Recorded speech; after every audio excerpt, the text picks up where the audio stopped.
আমার সুরধনীর আসল রূপটা কি জানেন? যার কুলে যার তটে অনাদিরাদি গোবিন্দ যত লীলা করেছে তার কুল ছাড়া অন্য কোথাও লীলা করেনি। তাই গৌরাঙ্গ মহাপ্রভু বললেন, তোরা বলি সুরধনী, আমি জানি অন্য নামে এর চিনি, এর নাম যমুনা। ও যমুনা তুমি কি যমুনা প্রভাবিনী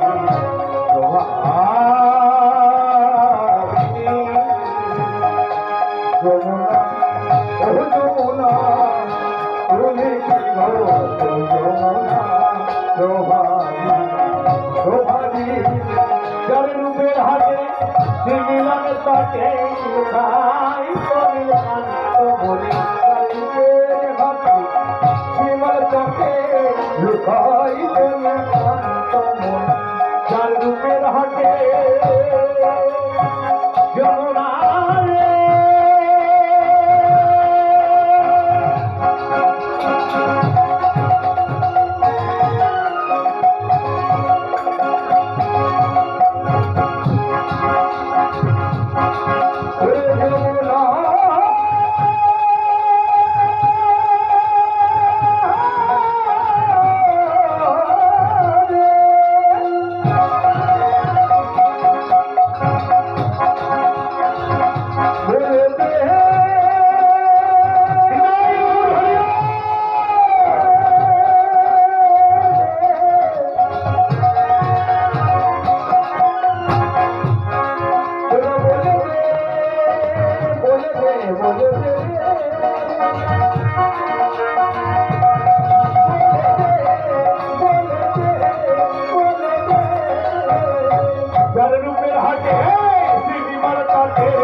যমুনা প্রভাবিনী প্রভাবিনী যমুনা, ও যমুনা প্রভাবিনী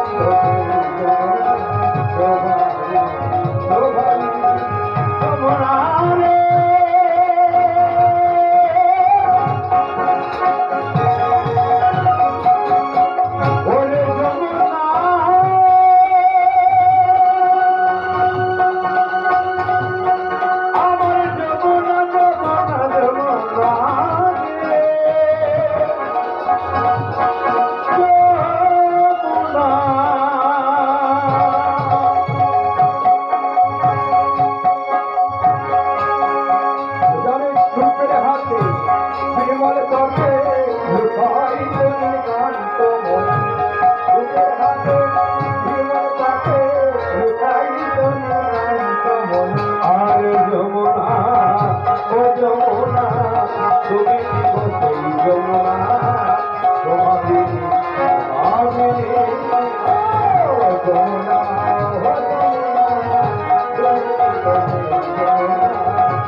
গৌরাঙ্গ মহাপ্রভু সুরধনীকে দর্শন করে জলটা নিয়ে পরিচয় করালেন।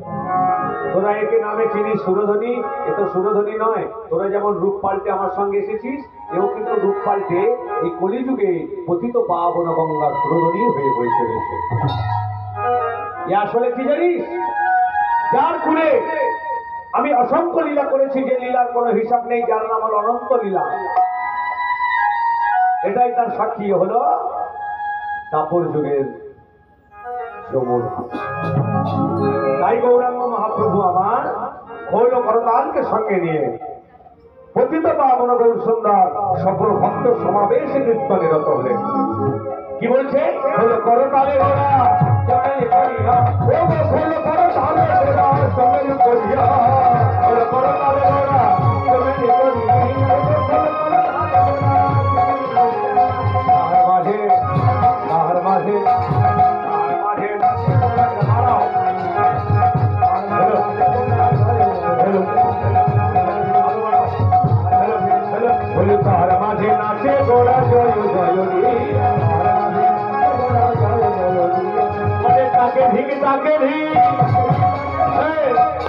তাকে মানুষ আর খোলের কথা কাটাকাটি চলছে। দেখো মানুষ খোলকে বলছে তো কি আছে বল, তোর সব আছে।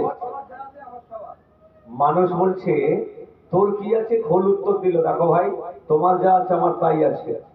মানুষ বলছে দেহটা দেখছো, এই দেহটা সর্বাঙ্গে চামড়া দিয়ে ঢাকা, তোমার কি আছে? খোল বলছে আমার দিকে তাকিয়ে দেখো, আমারও দুপারে চামড়া দিয়ে ঢাকা। তুমি মানুষ হতে পারো, তোমার যেমন 32টা শিরা আছে, আমার দিকে তাকিয়ে দেখো 32খানা ছোট দিয়ে বাঁধা আছে। তোমার যেমন দুটো কান আছে, আমার তেমন দুটো কানে বালা পড়ানো আছে। তোমার এই পেটের মধ্যে যখন দেখো 36 ফুট নারী ভরি আছে, আমারও কিন্তু এই মাটির উপরে 36 ফুট ঘুমসি দিয়ে চড়ানো আছে। তফাৎ একটা জায়গায়, তুমি এক জায়গা থেকে অন্য জায়গায় চলে যেতে পারো নিজে হেঁটে, আমি পারি না যদি আমার কেউ না নিয়ে যায়, এটাই শুধু তফাৎ।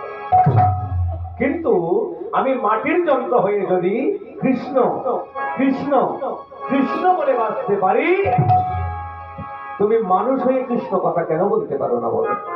তাই যে সমস্ত কলিহতী, যে সমস্ত মানুষেরগণ কৃষ্ণ কথা বলে না,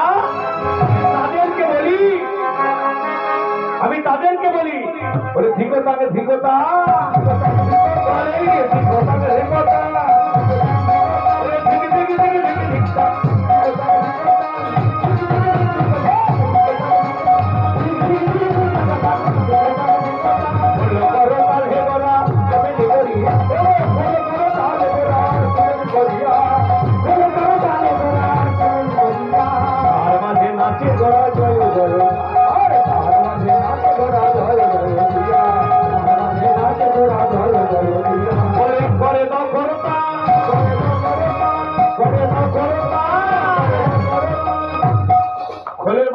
খোলের বন্ধু কে মায়েরা আছে?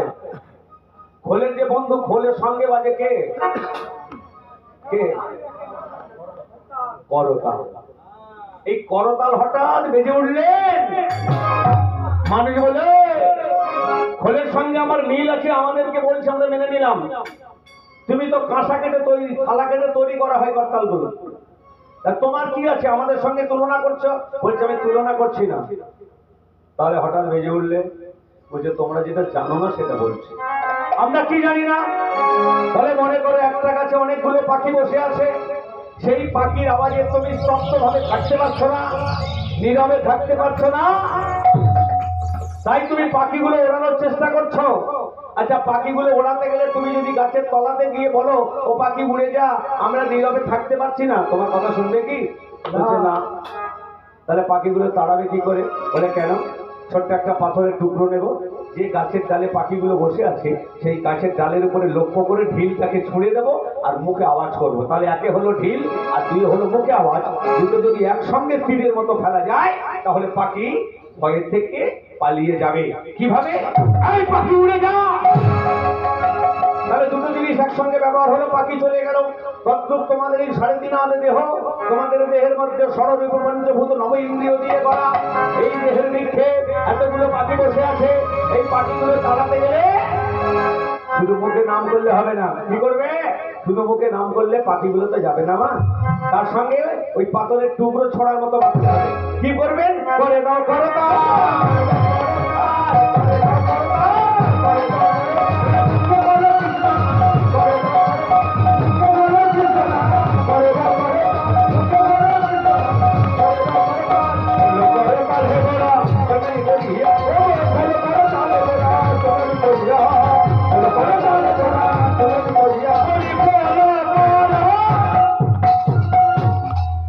খোলো করো তাল,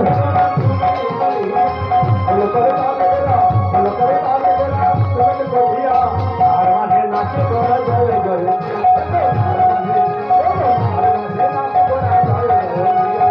আর মাঝে নাচে গোরা জয় জয়। গৌর হরি তো একা যাচ্ছিল না, আরো 4 জন যাচ্ছিল। কে কে? আমার অদ্বৈত নাচিছে,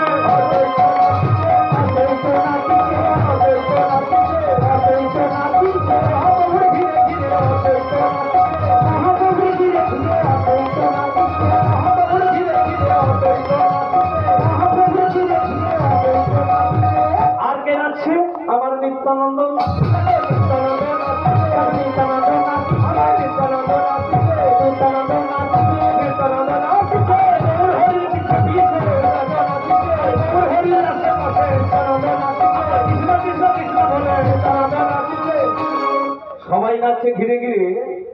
আর একটা ভক্ত খুব চালাক, সে কি করছে জানেন?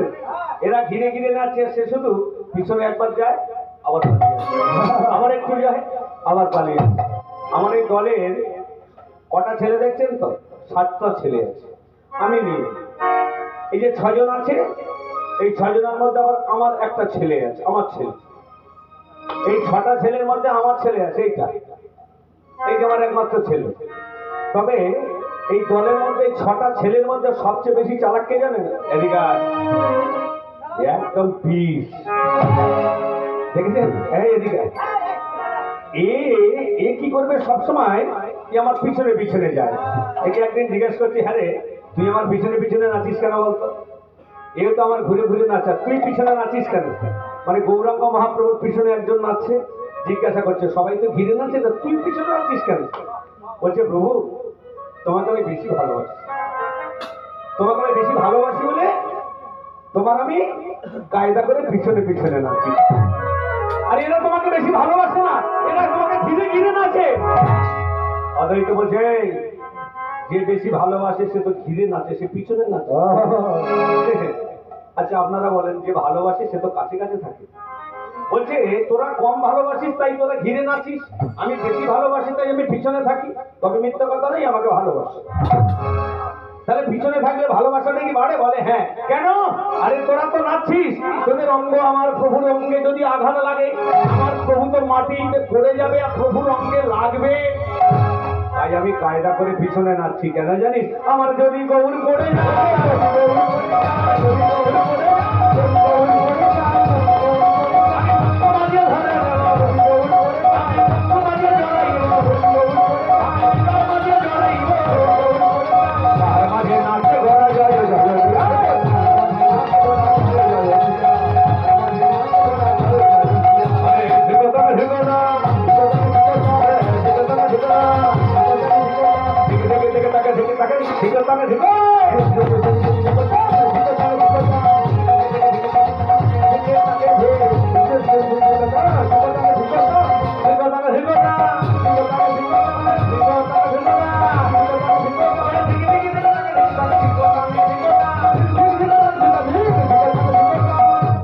মহাপ্রভু কীর্তন শেষ করে হঠাৎ পিছনে তাকিয়ে দেখলেন একটা ভক্ত, সবাই নাচছে গাইছে, তার মধ্যে সব থেকে বয়স্ক যে ভক্তটা, গৌরাঙ্গ মহাপ্রভুর পারিষদ ছিল 4 জন। 4 জন হলো পারিষদ। পারিষদ মানে কি? বন্ধু। গৌরাঙ্গ মহাপ্রভুর 4 জন বন্ধু ছিল, পারিষদ। যে পারিষদের নাম শ্রী অদ্বৈত নিত্যানন্দ শ্রীবাস প্রাণের গদাধর। এই 4 জনের মধ্যে সব থেকে বয়স বেশি কার ছিল জানেন? আপনারা এই মায়েরা ফাল্গুন মাসের 24 তারিখে যার উপকরণে, যার উপলক্ষে আপনারা রাত্রি যাপন করে জল ঢেলেছিলেন এবছর এই 24 তারিখে, কে যেন? দেবাদিদেব মহাদেব। এই যে দেবাদিদেব মহাদেব যে কলিযুগে আসলেন, এই 4 জন ভক্তের মধ্যে সব থেকে বয়স বেশি ছিল কার? দেবাদিদেব অদ্বৈতাচার্য। গৌরাঙ্গ মহাপ্রভুর বয়সের তুলনায় আমার অদ্বৈত আচার্য ছিল 60 বছরের বড়, 2-1 বছর নয়, 60। তাই সেই 60 বছরের একটা বৃদ্ধ 12 বছর একটা ছেলের কাছে করজোড়ে মাথা নত করে জিজ্ঞাসা করলে, প্রভু নিত্যানন্দ শ্রীবাস গদাধর এদের থেকেও আমি বড়, আর তোমার থেকে তো অনেক বড়। তবে হে কলির ভগবান, তোমাকে কাছে পাওয়ার পরে আমার দেহ মন প্রাণ যৌবন সবই তোমার চরণে আমি অর্পণ করে দিয়েছি প্রভু। আমি জীবনে কি পেলাম বলতে পারো? আমি তো জীবনে একটাই আশা করেছিলাম, আমি এই জীবনে শুধু একটা জিনিস চেয়েছিলাম, যেদিন থেকে তোমার মতো ভগবানকে দেখতে পাবো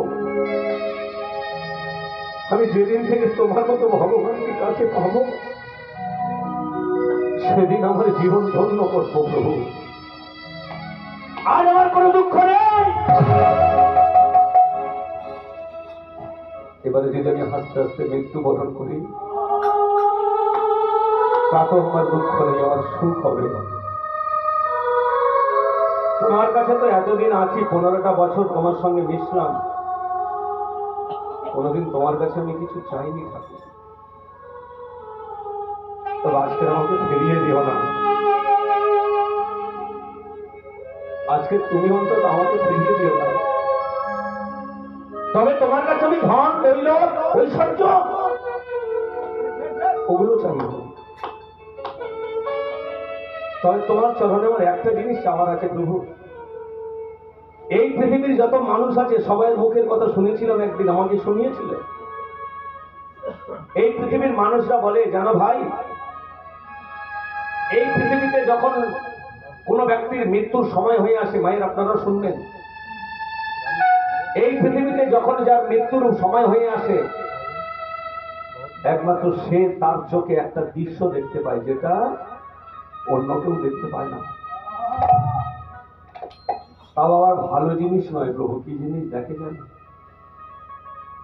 যার মৃত্যুর সময় হয়ে যাবে সে নাকি তার নিজ নয়নে জমের দুধকে দেখতে পায়। তাই তোমার চরণে আমার একটাই অনুরোধ, আমি জীবনে কি পেলাম আমি জানি না,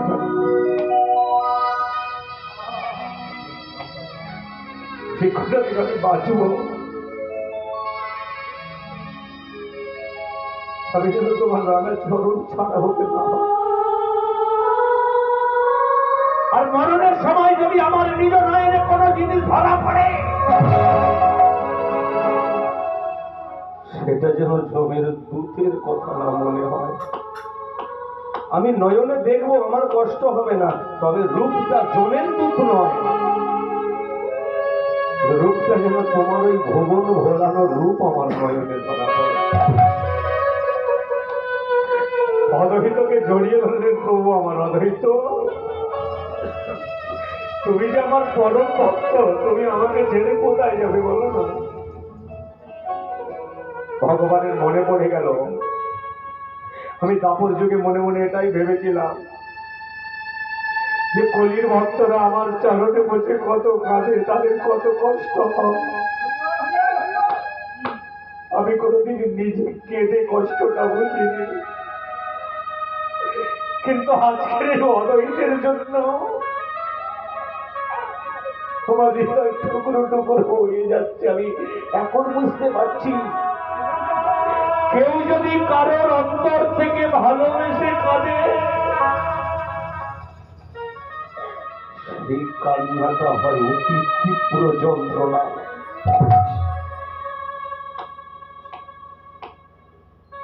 ভগবান বলছে, হায় রে, সবাই আমার পাওয়ার জন্য কাঁদল, আমি কোনোদিন এই যন্ত্রণাটা বুঝতে পারিনি যে কাঁদলে এত কষ্ট হয়।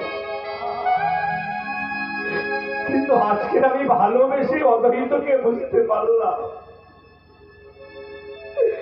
ভালোবাসা হয় যন্ত্রণাদায়ক। ভালোবাসলে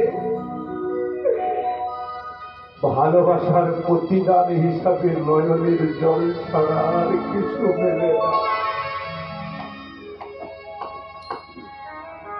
অদ্বৈত বলছে, প্রভু, আমার জীবনে যে এত কষ্ট, এত যন্ত্রণা কোনোদিন আমি ভাবিনি প্রভু। আজকে তোমাকে দেখে আমার মনে হলো,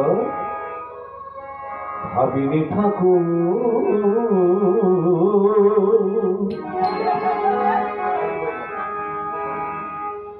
এই কি ছিল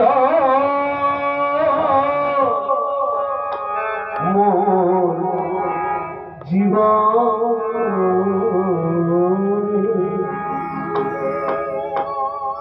যা কিছু ছিল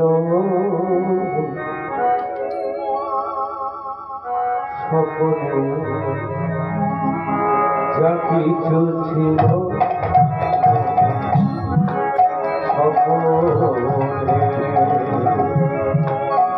ভাবিনি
অদ্বৈতকে জড়িয়ে ধরে প্রশ্ন করলে, বলো অদ্বৈত তুমি কি চাও? জীবনে কোনো কিছু চাওয়ার আছে আমার থেকে? বলো, তুমি যা চাইবে আজকে তোমার মনের আশা পূরণ করবে। অদ্বৈত বললে, তাহলে আমার যদি আশা পূরণ করতে হয়, আমার এই আশা পূরণ করো। কেমন আশা? বলছে, দেখো প্রভু, তোমার থেকে আমি 60 বছরের বড়, মৃত্যুর কবলে আমাকে ঢলে পড়তে হচ্ছে, হয়তো কবে তোমাদেরকে ছেড়ে আমি চলে যাব। শুনেছি মানুষ হয়ে জন্মাবার পরে মরে গেলে আবার মানুষ সহজে হয় না। মায়েরা, আমরা অনেকে মনে মনে ভাবি মানুষ হয়েছি, মরে গেছি, আবার মানুষ হব। এই ধারণাটা সম্পূর্ণ ভুল সিদ্ধান্ত। মানুষ একবার হয়ে গেলে তারপরে মরে গেলে ফের যে সঙ্গে সঙ্গে মানুষ হবেন, এটা কোনো গ্যারান্টি নেই বাবা। শাস্ত্রে বলছে একটা মানুষ মানুষ হতে গেলে, মানে একজনকে মানুষ রূপ ধারণ করতে গেলে তাকে দুটো একটা জন্ম অপেক্ষা করলে হবে না। কত জন্ম জানেন? 84 লক্ষ জন্ম। প্রত্যেকটা মানুষের 84 লক্ষ বার জন্মাতে হবে, মরতে হবে, কতবার কীট পতঙ্গ, কতবার পশু পাখি, এইরকম আপ ডাউন করতে করতে 84 লক্ষ জনই আপ ডাউন করতে করতে কোনো সময় যদি গিয়ে বেঁধে যায়, তবেই কিন্তু মানুষ। তাই প্রভু, যদি আমি হঠাৎ মারা যাই আর তুমি যদি নিজ গুণে কৃপা করে আমাকে আবার কোনোদিন সহজে মানুষগুলি জন্ম দাও, আমাকে গরিবের ঘরে জন্ম দিও, তাতেও কষ্ট নেই। আমাকে ভিখারির ঘরে জন্ম দিও, সেটাও কষ্ট নেই। তবে তোমার চরণে শুধু একটাই আশা, একটাই চাওয়া, যেখানে আমার জন্ম হোক না কেন প্রভু, আমার যেন জ্ঞান হবার সঙ্গে সঙ্গে আমি জানতে পারি যে বাবা মায়ের কাছে আমার জন্ম হয়েছে, আমি গেছি, সেই বাবা মা যেন তোমার চরণের দাস হয়। কেন অদ্বৈত তুমি কথা বললে প্রভু? যদি আমার বাবা আর মা তোমার চরণের দাস হয়, ছোটবেলা থেকে আমি বাবা মাকে দেখে তোমার টাকা শিল্প করি।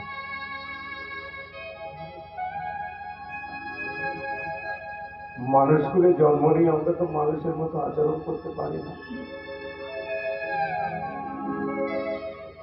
শুধু তোমার চরণে আমার এটাই অনুরোধ, মরে গিয়ে যদি কোনোদিন আবার মানুষগুলি জন্ম পাই, তুমি যদি জন্ম দাও,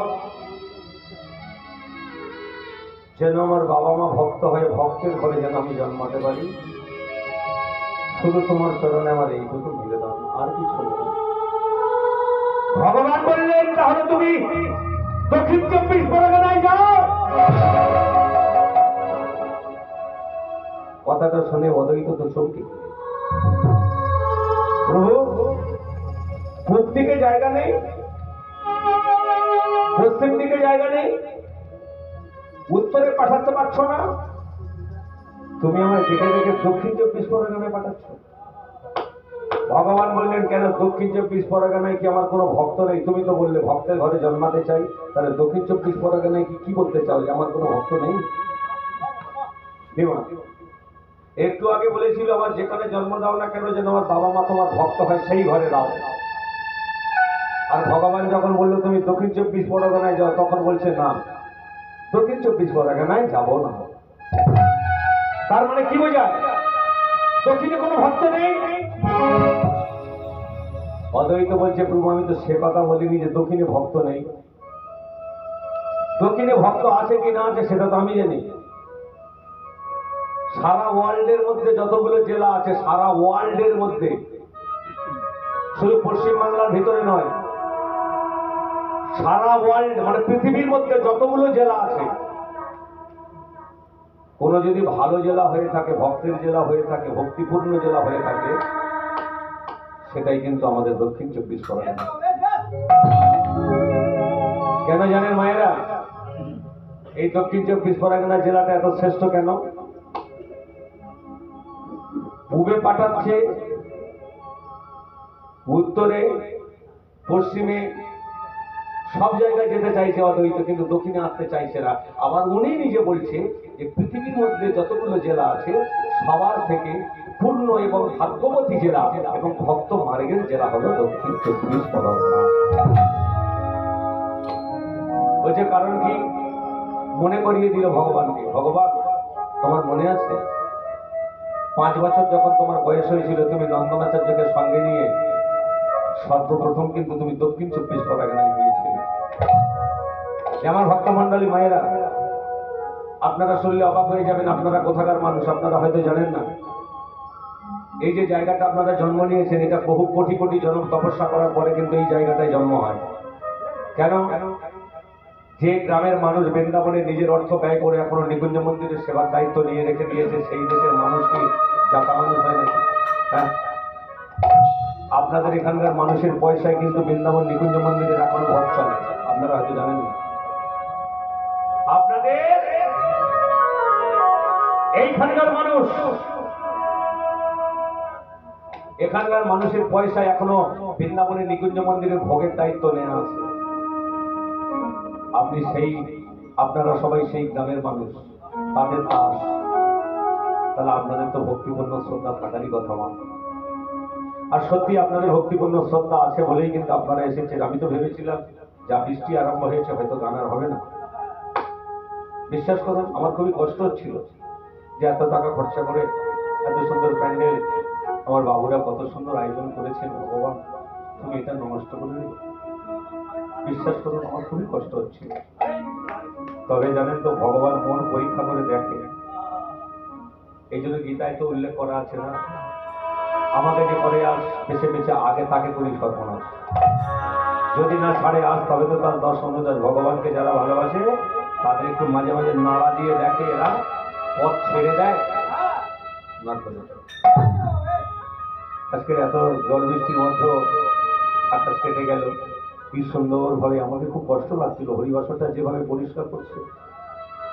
ভেবেছিলাম যে আজকে যদি না হয় হয়তো কালকে এরা করাবেন, কিন্তু আমি তো থাকতে পারবো না, কেন এটা আমাদের সিজন চলছে, পরপর প্রত্যেক দিন গান চলছে, প্রত্যেক দিন। তারপরে জল বৃষ্টি থেমে যাওয়ার পরে আপনাদের মতো বৈষ্ণব ভক্ত এসেছেন, আপনাদের চরণ ধুলি মধু বৃন্দাবন হয়ে গেছে। এটা কত মানুষ পায় না। তাই অদ্বৈত বলেছিল, পৃথিবীর মধ্যে যতগুলো জেলা আছে দক্ষিণ 24 পরগনার মতো জেলা ভক্তিপূর্ণ জেলা আর কিন্তু নেই। প্রমাণ দিয়ে গেলেন, আপনাদের প্রমাণ দিয়ে গেছে। কিসে প্রমাণ আছে? চৈতন্য চৈতামিতে প্রমাণ আছে, দেখবেন। আপনাদের এখানকার মানুষের পয়সায় কিন্তু এখনো বৃন্দাবনের নিকুঞ্জ মন্দিরের সেবার দায়িত্ব চলছে। আজ থেকে 538 বছর আগেকার মানুষ। আপনাদের এখানকার কোনো যদি বয়স্ক মানুষ থাকে হয়তো পুরানো নথি খেতে বার করলে করতে পারে। আপনারা যাদের জায়গা বাস করছেন, যাদের উপরে জন্ম নিয়েছেন, এই জায়গাটা বর্তমান বাস করছেন, জানেন এই জায়গাটা কার ছিল এক সময়? এখানকার জমিদার কে ছিল জানেন? যে কিনা জমিদারি অনায়াসে ছেড়ে দিয়ে সব মায়া ত্যাগ করে বৃন্দাবনে গিয়ে শ্রীজীব গোস্বামীর চরণে আশ্রয় নিয়েছিল। আজ থেকে 538 বছর আগে শ্রীজীব গোস্বামীর চরণে আশ্রয় দিয়ে বলেছিল, হে শ্রীজীব, প্রভু আমাকে রাতের বেলা স্বপ্নাদেশ করে স্বপ্ন দেখিয়েছে। আমি আমার ঐশ্বর্যের তালিকা সবকিছু পিছনে ফেলে রেখেছি। মায়েরা, ঐশ্বর্য বিষয়, বিষয় নয় বিষ। ঐশ্বর্যের সিংহাসন থেকে যে না নামতে পেরেছে সে কোনোদিনও ভগবানকে লাভ করতে পারে না। তাই আমি আমার রাজপ্রাসাদ, আমার রাজত্ব, আমার জমিদারি আমি আমার স্ত্রী আর ছেলেদের হাতে তুলে দিয়ে আমি বৃন্দাবনে চলে এসেছি। তুমি বলো, যার আশা বৃন্দাবনে এলাম, এই আমার ভগবানটা কথা। আশ্চর্য লীলা, ভগবানকে খুঁজে ভগবান গেছে, ভগবানের খোঁজে ভগবান গেছে। গিয়ে প্রশ্ন করছে, শ্রীজি এখানে মদন গোপাল জিউর মন্দির প্রতিষ্ঠা ছিল, মন্দিরটা কোথায় গেল? শ্রীজীব গোস্বামী বলেছিল, প্রভু হরি, মদন গোপাল জিউর মন্দির আর নেই, মাটির সঙ্গে মিশিয়ে দিয়েছে। কে দিয়েছে? কে দিয়েছে জানো প্রভু? আমাদের নতুন রাজা, অত্যাচারী রাজা, যে কিনা সুজার মুরাদকে কয়েদখানায় ভর্তি করে নিজে হাতে রাজ মুকুট কেড়ে নিয়ে নিজে রাজা সেজে বসে আছে, সে হলো ঔরঙ্গজেব। ঔরঙ্গজেবের আদেশ, যদি কোন হিন্দু ভক্ত বিগ্রহ পূজা করে তার মস্তক ছেদন করা হবে, আর যে বিগ্রহগুলোকে সামনে রেখে পূজা করবে সেই বিগ্রহগুলো মাটিতে আছাড়া মেরে ভেঙে দেওয়া হবে। এই কথাটা আমাদের ভগবান জানতে পেরে ভগবান এখান থেকে চলে গেছে। বৃন্দাবনে ভগবান নেই গো, পালিয়ে এলো কোথায়? খুব কাছাকাছি না, নবদ্বীপ ছেড়ে দক্ষিণে চলে গেল। আপনারা অনেকে জানেন যেখানে আজও বিদ্যমান, যেখানে এখনো অগ্নিদগ্ধ বন্ধ যায় না, আপনাদের এখানকার মানুষ তার নাম শুনলে এখনই বুঝতে পারবে। পৌষ মাসের শেষ দিন থেকে মেলা শুরু হয়, যেখানে বাংলায় 1892 সালে জন্ম নিলেন, ঠিক তার 10 বছর পরে মহাপ্রভু আমার রাতের অন্ধকারে শশী দেবীকে না বলে চলে এসেছিল। সর্বপ্রথম কোথায় জানেন? এই দক্ষিণ 24 পরগনায়, যেখানে এসে উনি বিষ্ণু আরাধনা করেছিলেন, সেখানকার শ্মশান আজও বিখ্যাত। যে শ্মশানে সব দেহ না দাহ করলে আপনা হতে আপনি কাষ্ঠ উজ্জ্বলিত হয়ে যাবে। এটা খোঁজ নিয়ে দেখবেন। যে শ্মশানে মরা একদিন যদি না আসে, মরা পাড়ানো যে কয়লা, কাঠের কয়লার ছাই আপনা হতে আপনি আগুন জ্বলে উঠবে। আমার যেখান থেকে জ্ঞান হয়েছে, আমি এখনো দেখিনি যে ওখানে মরা পড়ানো বন্ধ হয়েছে। আমার বয়স অনুযায়ী আমি দেখছি, তো প্রায় 47-48 বছর হয়ে গেল। এতদিন আমি তো দেখছি, আজ পর্যন্ত আমি কোনোদিন দেখিনি যে ওই শ্মশানে আজকের মরি আসেনি। ভগবান আমার ঠিক দক্ষিণ 24 পরগনা প্রভাতকালে এসে সর্বপ্রথম বিষ্ণু আরাধনা করেছিল, যে জায়গাটার নাম দিয়েছে বিষ্ণুপুর শ্মশান। বিষ্ণুপুর শ্মশান ঘাটে বিষ্ণু আরাধনা করে উনি রেল লাইনের দিকে চলে এলেন, রেল গেটের দিকে। রেল গেটের ঢালে উঠলেন, রায়দিঘি রুট ধরলেন। অনেকে জানে রায়দিঘি রুটটা কোন দিকে।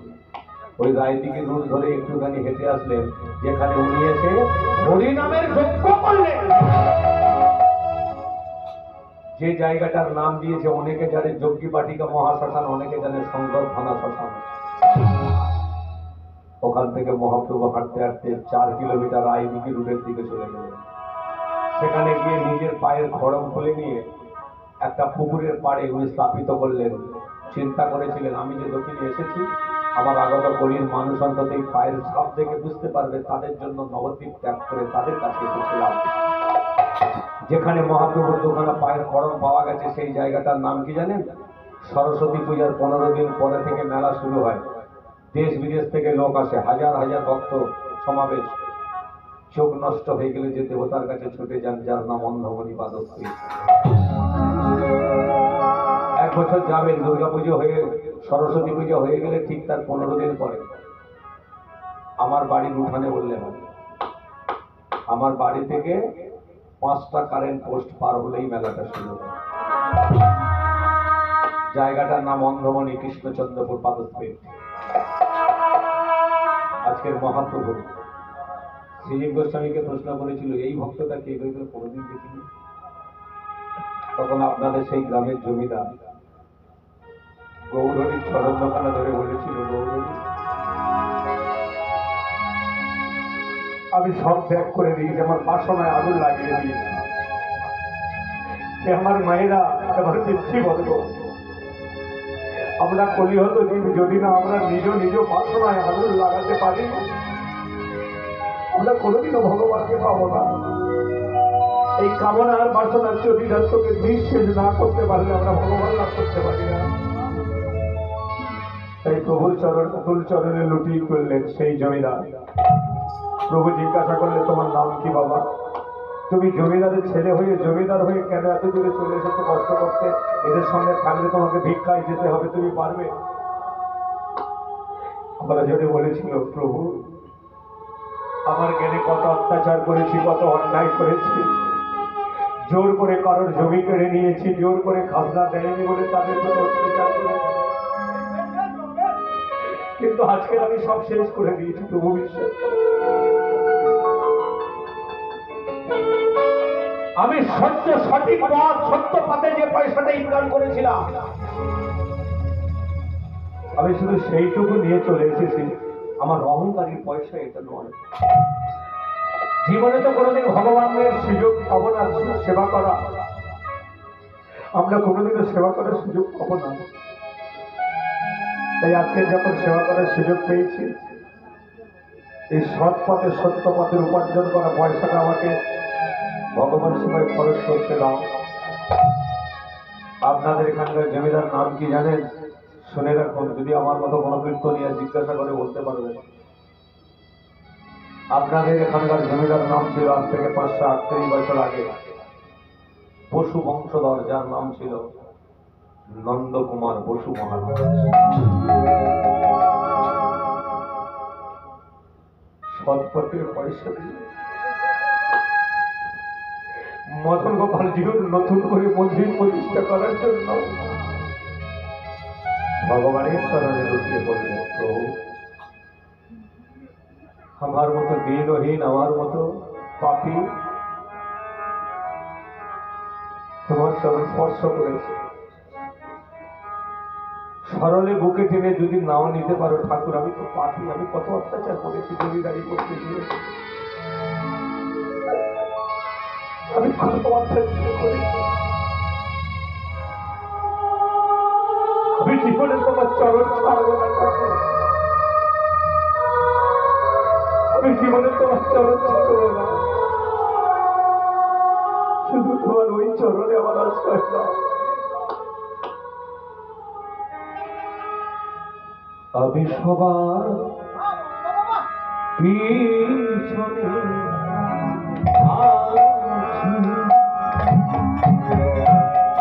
ঘুরে কি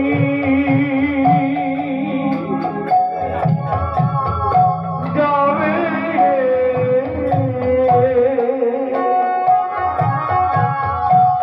তুমি,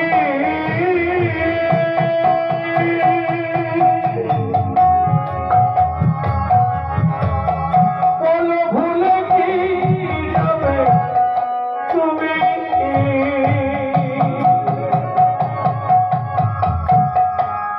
সবার আড়ালে ছাই দিও মোরে, রাখিতে ভুলো না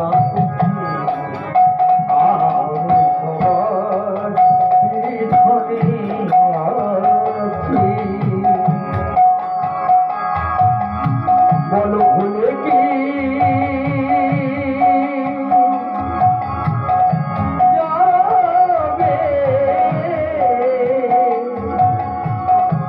তুমি,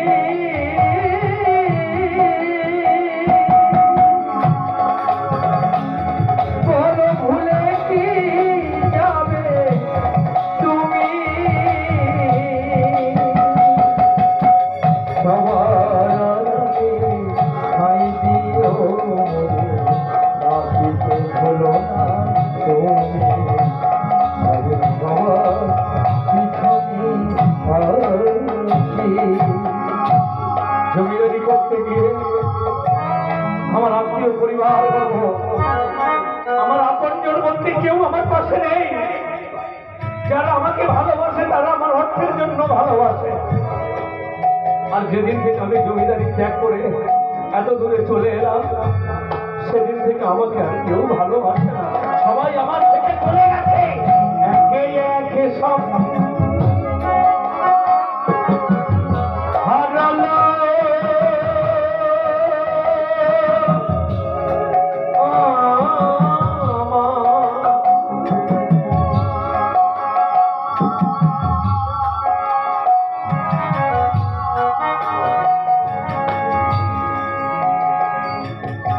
जो एके एके सब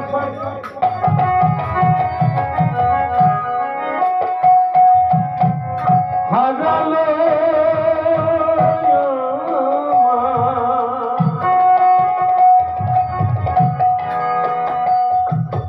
आज भूलिते पारिनी आमी, एके एके सब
আজকের আপনাদের এখানকার জমিদারের পয়সা নিকুঞ্জ মন্দির নতুন করে তৈরি হলো, কিন্তু যে ঔরঙ্গজেবের আদেশে মন্দির ভেঙে দেওয়া হয়েছিল ভগবান কিন্তু তাকে ছাড়েনি। যারা যারা হিন্দু ধর্ম বিদ্বেষী করেছে, যারা যারা হিন্দু ধর্মকে নষ্ট করার চেষ্টা করেছে, যারা যারা হিন্দু ভক্তদের মেরেছে, ভগবান কিন্তু তাদের কাউকে ছাড়েনি।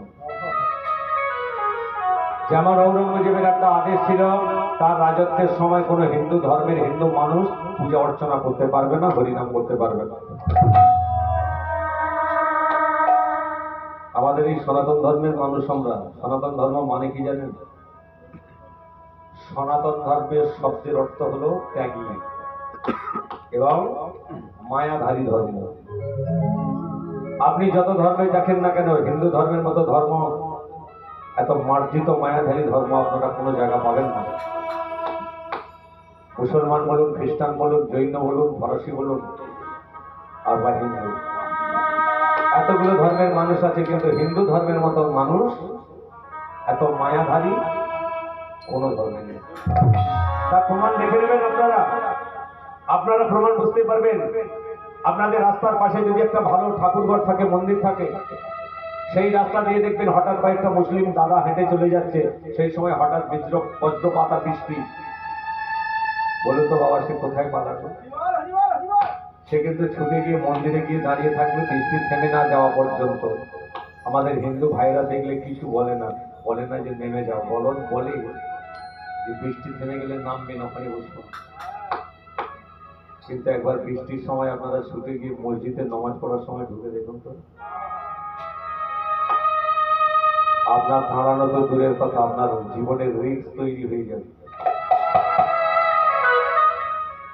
সনাতন ধর্মের অর্থ হল সৎ ধর্ম, শান্ত ধর্ম, ত্যাগী ধর্ম ও মায়াধারী ধর্ম।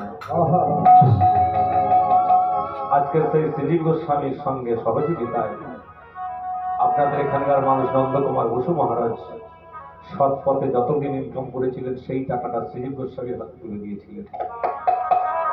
আর আমার ভগবান মনে মনে পরিকল্পনা করেছিল, আমাদের হিন্দুদের হরিনাম করতে দেয় না, পূজা করতে দেয় না, তিলক কাটতে দেয় না, ঔরঙ্গজেব তোমাকে ছাড়বো না, তোমাকে আমি এমন তৈরি করবো যে তোমার মতন ব্যক্তি আমার পায়ে লুটিয়ে পড়বে। সেই দিনের অপেক্ষায় কি করেছিল জানেন? এই হিন্দুদের মারধর করার প্রতিশোধ নিয়েছিলেন আমার স্বয়ং ভগবান। কিভাবে প্রতিশোধ নিলেন? ঔরঙ্গজেবের একমাত্র কন্যার নাম ছিল শাহজাদি। সবাই বিগ্রহ কেড়ে দেওয়া হয়েছে। হিন্দু যারা যারা পূজা করত সবাইকে বেত্রাঘাত করে তাদের মন্দিরের বিগ্রহ কেড়ে নিয়েছে। বাকি ছিল একটা বিগ্রহ আশপাশে, যার নাম ছিল রামানুজ গোসাইয়ের বিগ্রহ, ছোট্ট কালো পাথরের গোপীনাথ। রামানুজ গোপীনাথকে বুকের মধ্যে জড়িয়ে ধরে গোপীনাথকে প্রশ্ন করেছিলেন, গোপীনাথ, ঔরঙ্গজেবের লোক আমাকে আর তোকে খুঁজছে, যদি দুজনকে পায় আমার গলা কেটে দেবে আর তোর মাটিতে আছাড় মেরে ভেঙে ফেলে দেবে, কিন্তু আমি বেঁচে থাকতে এটা কোনোদিন ঔরঙ্গজেবের করতে দেবো না, তোকে ছুঁতে দেবো না, তোকে আমি লুকিয়ে রাখবো। চিন্তা করুন মায়েরা, ভগবানকে লুকিয়ে রাখছে দেখুন কিভাবে।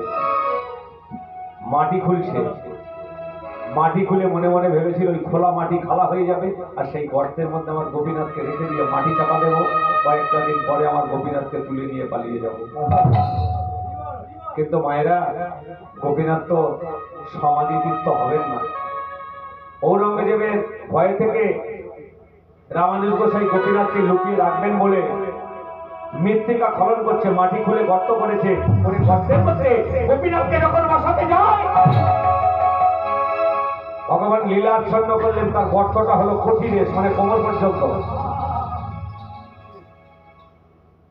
রামানুজ গোসাই চিন্তা করছে, এতক্ষণ ধরে গর্ত খুললাম, এইটুকু গর্ত খুললাম, ঠিক আছে আরেকটু খুলে দেখি। গোপীনাথকে গর্ত থেকে বের করে পাশে রেখে দিয়ে আবার গর্ত খুলছে, খুলে কিছুক্ষণ খোলার পরে ফের যখন গোপীনাথকে বসাতে যায়, ওরে বাবা, যত কেটে বড় করে গর্ত, গোপীনাথ ঢোকার সঙ্গে তত ছোট হয়ে যায়। আগে দেখেছিল কোমর পর্যন্ত, তারপরে দেখছে কোমর থেকে আরো নিচে নেমে গেছে। রামানুজ গোসাইটা বুঝতে পারলেন গোপীনাথের ছলনা, রেগে গিয়ে বলছে, গোপীনাথ আমি বুঝতে পেরেছি, তুমি আমার কাছে আর থাকতে চাওছো না, মুসলমানের ঘরে গিয়ে খাবে বলে আমার এই গর্তের মধ্যে ঢুকতে চাইছো না। বেশ, আমার জীবন বেঁচে থাকলে তোমাকে পাবো, তাই আমি তোমাকে এই দাক্ষিণাত্যের মাটিতে ফেলে দিয়ে আমার জীবন নিয়ে আমি পালিয়ে গেলাম। রামানুজ গোসাই গোপীনাথকে ফেলে দিয়েছে, নিজের জীবন নিয়ে পালিয়েছে। ঔরঙ্গজেবের প্রহরীরা চারিদিকে রামানুজ গোসাইকে খুঁজছে, কিন্তু রামানুজ গোসাইকে পেলেন না। পেলেন কাকে?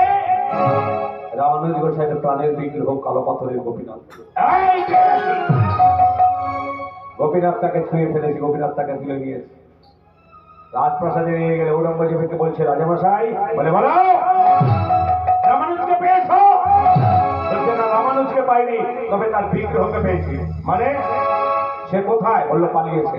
বেশ, ও যে বিগ্রহটাকে পূজা করতো বিগ্রহ ধরে নিয়ে এসেছো? বলে হ্যাঁ। যাও, যে সমস্ত বিগ্রহ এক জায়গায় করা আছে ওই সব বিগ্রহের মাঝখানে বসিয়ে দাও। দেবতার গ্যারেজ বানিয়ে ফেলেছে রাজের, অনেকগুলো দেবতা এক জায়গাতে রেখে দিয়ে গ্যারেজ বানিয়ে ফেলেছে, জানেন? কিন্তু ভগবান চিন্তা করলো সকালটা হোক, তোমাকে আমি বোঝাবো তুমি কাকে তুলে নিয়ে এসেছো জানো না। সকাল হয়ে গেছে, ঔরঙ্গজেবের একটা মাত্র কন্যা শাহজাদি, মা মরা মেয়ে তো, বাবার কোমরটি জড়িয়ে ধরে বলছে আব্বাজান, বলে বলো বেটি যান, শুনলাম তুমি নাকি কালকের একটা ভালো কালো পাথরের পুতুল নিয়ে এসেছো। মুসলমানের মেয়ে তো জানে না কোনটা কি। বলে হ্যাঁ আমি এনেছি। আব্বাজান তুমি ওটারে আমারে দাও না, আমি ওকে নিয়ে আমার খেলার সাথী বাঁধি। মা মরা ছেলে এত কষ্ট করে চাইছে, আশা করে চাইছে, আব্বাজানকে আর না বলতে পারে? এই কে আছিস? কালকের যে গোপীনাথের বিগ্রহটা নিয়ে এসেছিস আমার বেটিজানকে দিয়ে দিয়ে, আজকে থেকে ওর বন্ধু হয়ে থাকে। গোপীনাথ মনে মনে চিন্তা করছে, সবে তো তোমার মেয়েকে আমার বন্ধু বানিয়েছি, এর ব্যবস্থা আরো আছে তোমার জন্য। তুমি পাওয়ার দিয়েছিলে, তুমি অভিশাপ না, তুমি মানুষকে বলে দিয়েছিলে যারা যারা পূজা করবে তাদেরকে মারধর করো আর বিগ্রহ ভেঙে দাও। আমি ওদের দিকটা একটু ছেড়ে দিই, এবার তোমার দিকে পড়েছি, দেখি তুমি তোমার মেয়েকে কি করো। গোপীনাথটা ওই শাহজাদির কাছে থাকতে থাকতে গোপীনাথটা প্রাণ হয়ে গেল।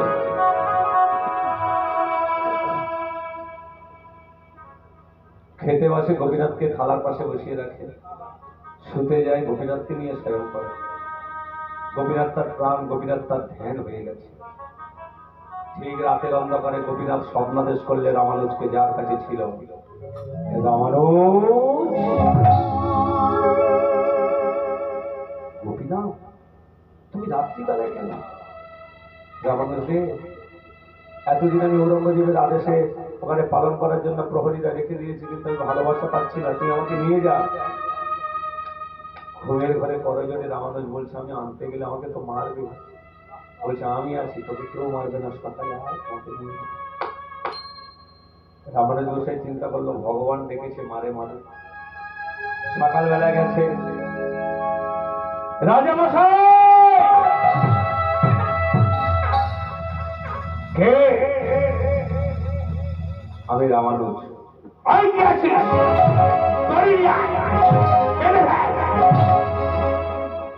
বলছে আপনি আমাকে মারুন আর যা করুন আমি সব সহ্য করবো, তার আগে আমার গোপীনাথকে একটা দেখতে দিন। আমার গোপীনাথ কালকে স্বপ্ন দিয়েছে আমি এখানে থাকতে পারছি না, আমাকে নিয়ে যাওয়ার কথা বলছে। এই কথাটা শুনে ঔরঙ্গজেবের একটু মায়া হইল। বলছে তুমি তাহলে বিগ্রহ নিয়ে যাবে? বলছে প্রহরীদেরকে ডেকে বললেন একে নিয়ে যাও, গোসাইকে নিয়ে যে বিগ্রহটা হাত দিয়ে দেখিয়ে দেবে সেই বিগ্রহটাকে তুলে দেবে। দেবতার গ্যারেজের মধ্যে ঢুকলেন, সবাই বিগ্রহ পেলেন, কিন্তু তার প্রাণের গোপীনাথকে খুঁজে পাচ্ছেন। করজোড়ে বললে রাজামশাই সব পেলাম, কিন্তু আমার গোপীনাথ তো এখানে নেই। গোপীনাথ নেই মানে? বলছি হ্যাঁ। তাহলে গোপীনাথ কোথায় গেল? ভাবতে ভাবতে মনে পড়ে গেল তার মেয়েকে একটা পুতুল দিয়েছিল, তাহলে ওটাই গোপীনাথ। শাহজাদিকে ডেকেছে, শাহজাদি আব্বাজান তুমি যে পুতুলটা নিয়ে খেলা করছিলে পুতুলটা নিয়ে আসো তো বাবা দেখি। বাবার কথায় গোপীনাথকে শাহজাদি বুকের মধ্যে ধরে নাচতে নাচতে বুকের মধ্যে ধরে নাচতে নাচতে এসে আব্বাজানকে দেখাচ্ছে, আব্বাজান এই পুতুলটা। রামানুজ গোসাই তো দেখে অবাক হয়ে গেছে, আজকে মুসলমানের মেয়ের কোলে আছো তুমি ভগবান? হ্যাঁ, তুমি না হিন্দুদের ভগবান, একটা মুসলমানের মেয়ের কোলেতে আছো? ছি ছি ছি ছি, তোমার লজ্জা নেই? যাই হোক, দেখেছো যখন তখন তোমায় নিয়ে যেতে হবে। রাজামশাই, আপনার মেয়ের হাতে যে বিগ্রহটা, ওটাই আমার কালো পাথরের গোপীনাথ, দয়া করে আপনি আমাকে দিয়ে দিন। ঔরঙ্গজেব বলছে, বেটি যান, ওই গোসাইয়ের বিগ্রহ গোসাইকে দিয়ে দাও। তখন শাহজাদি কি বলছে জানেন? বাবা, হে বাবাজি আর আমার আব্বা যান, দুজনে কান খুলে শুনে নিন। এই দেহ যদি খণ্ড খণ্ড করে মৃত্তিকার উপরে ছড়িয়ে দেন, মানে মাটির উপরে ছড়িয়ে দেন, আমার একটুও কষ্ট হবে না। কিন্তু আমার কষ্টটা কোথায় জানো? যদি কোনো ব্যক্তি আমার কাছ থেকে আমার গোপীনাথকে কেড়ে নেয়। ভগবান চিন্তা করছে, ঔরঙ্গজেব, আমার নাম করলে তুমি মারতে পরের লোকে, এবার নিজের মেয়ে তো ভালোবাসা শুরু করেছে আমাকে, নিজের মেয়েকে কত হত্যা করা হয়েছে। রামানুজ গোসাই বলছে, দেখো মা, ওটা আমার বিগ্রহ, আমাকে দিয়ে যাও, প্রভু কালকে স্বপ্ন দিয়েছে। তখনই শাহজাদি বলছে, বেশ, এই গোপীনাথ তো আমার বিগ্রহ নয়, গোপীনাথ তো আপনার বিগ্রহ, তবু আমি আপনাকে একটা কথা বলছি, কথাটা শুনুন। গোপীনাথকে আমি এখানে বসিয়ে রাখবো, একদিকে আমি থাকবো, অপর দিকে আপনি থাকবেন, দুজনে গোপীনাথ বলে রাখবো। গোপীনাথ যার ডাকে সাড়া দেবে তার কাছে।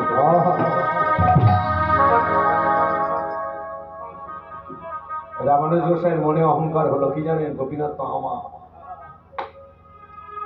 কিন্তু ও জানে না ভগবান কারোর কেনা নয়। রামানুজ গোসাই বলছে, তাহলে আমি প্রথমে ডাকি কেন? ও তো আমার স্বপ্নদেশ করেছে, আমার সঙ্গে চলে যাবে বলে। গোপীনাথ, তুমি আমার কাছে চলে এসো গোপীনাথ। কোনো কথা নেই। তিনবার ডাক দেওয়ার পরে রামানুজ গোসাই চিন্তা করছে, কি হলো, গোপীনাথ আমার ডাকে সাড়া দিল না কেন? এবারে ডাকছে কে দেখুন, শাহজাদি। দুটি হাত জোর করে বিগলিত নয়নের ধারায়, গোপীনাথ, তুমি আমার কাছে যদি নাও থাকো, আমি তোমাকে জোর করে রাখতে পারবো না। ছোটবেলা থেকে আমি মাকে হারিয়েছি, তারপর আমি তোমাকে পেলাম। তোমাকে ভালোবাসলে যে এত সুখ আমি কোনোদিনও জানি। হয়তো তোমাকে আমি কোনোদিনও পাবো না, তোমাকে না পেলে আমি প্রাণ রাখবো না, প্রাণটা বিসর্জন দেবো, কিন্তু যাওয়ার আগে অন্তত একটা প্রণামের অধিকার আমাকে দাও প্রভু। প্রণাম তোমার।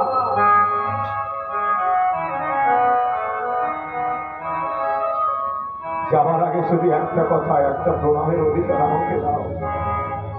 প্রণাম তোমার গোপীনাথ, প্রণাম তোমার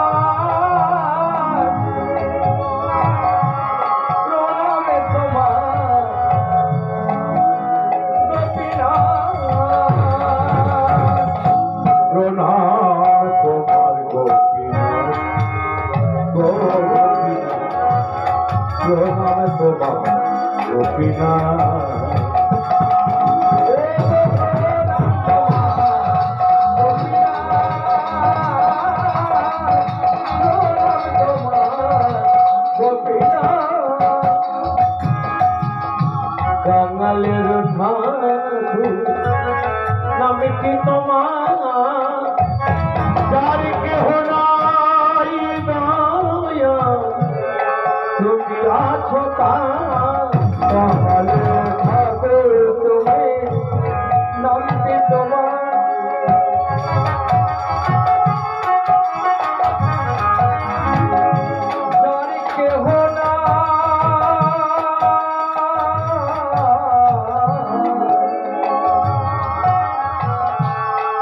তুমি আছো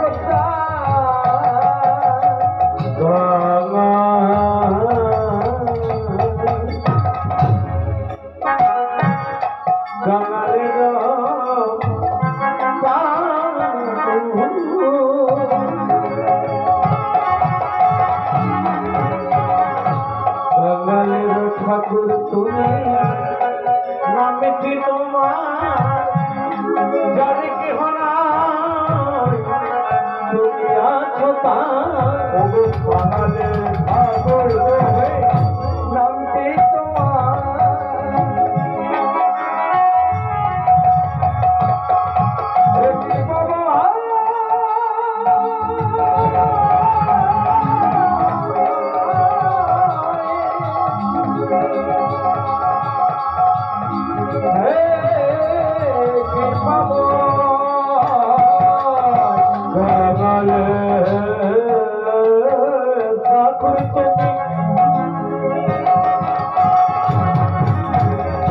নামটি তোমার জানি কি হনা তুমি আছো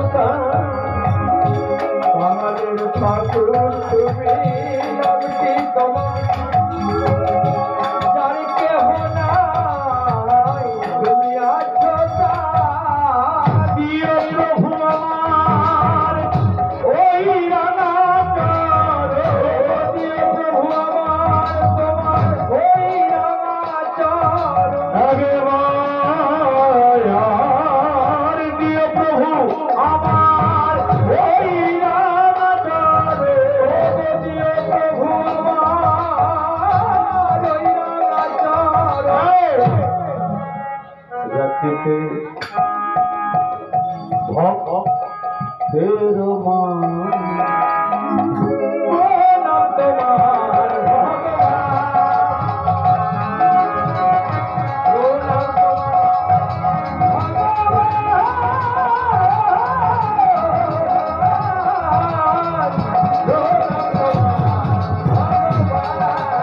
ওহে গোপীনা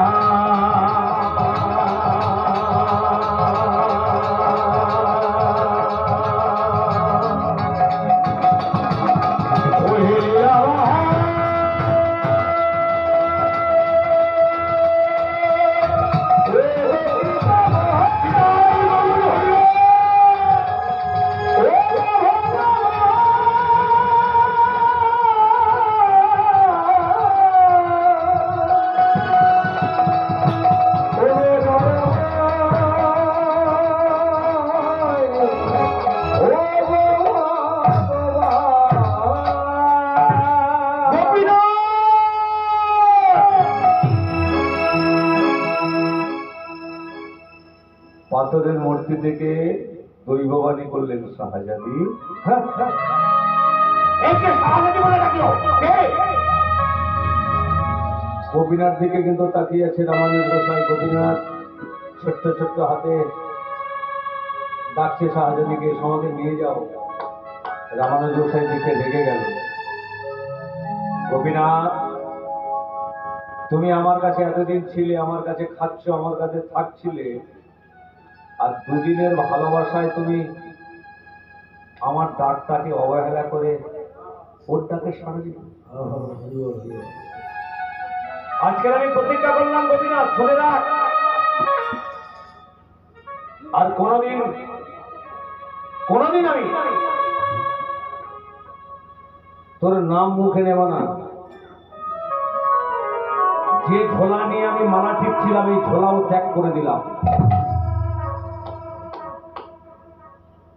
চলে যাচ্ছেন।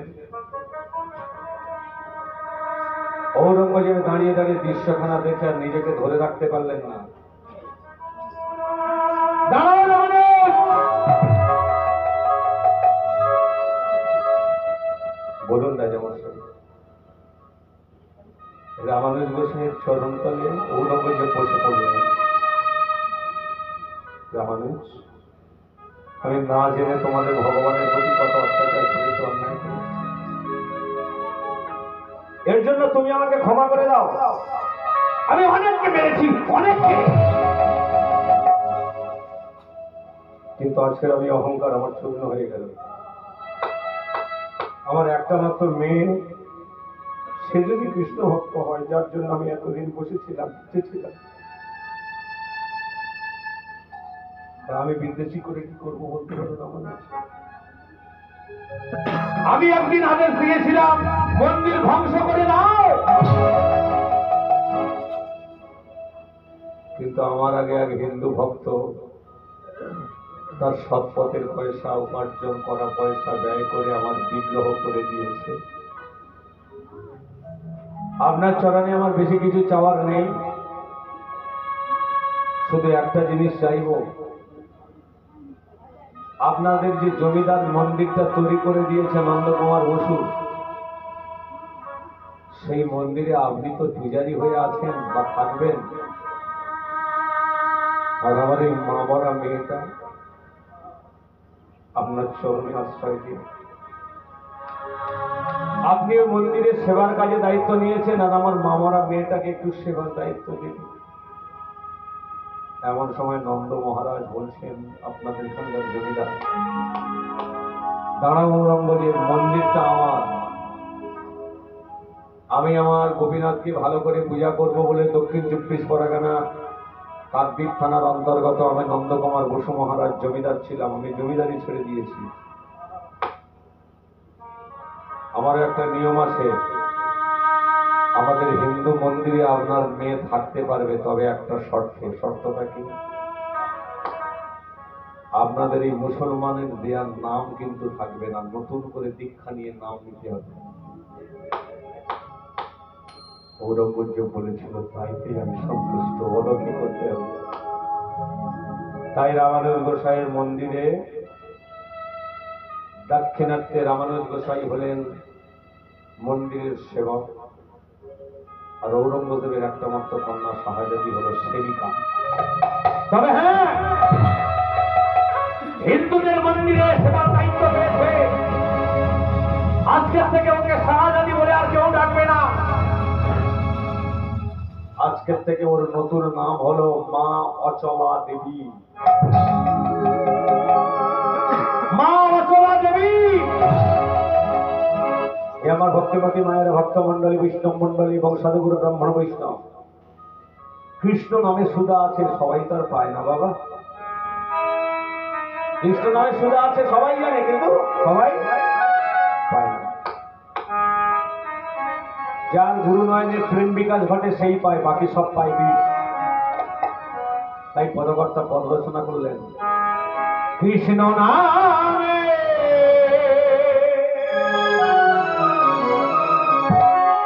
সুধা মাখায় আছে, কেউ পায় কেউ বা প্রভু, কেউ পায় কেউ বাহারা।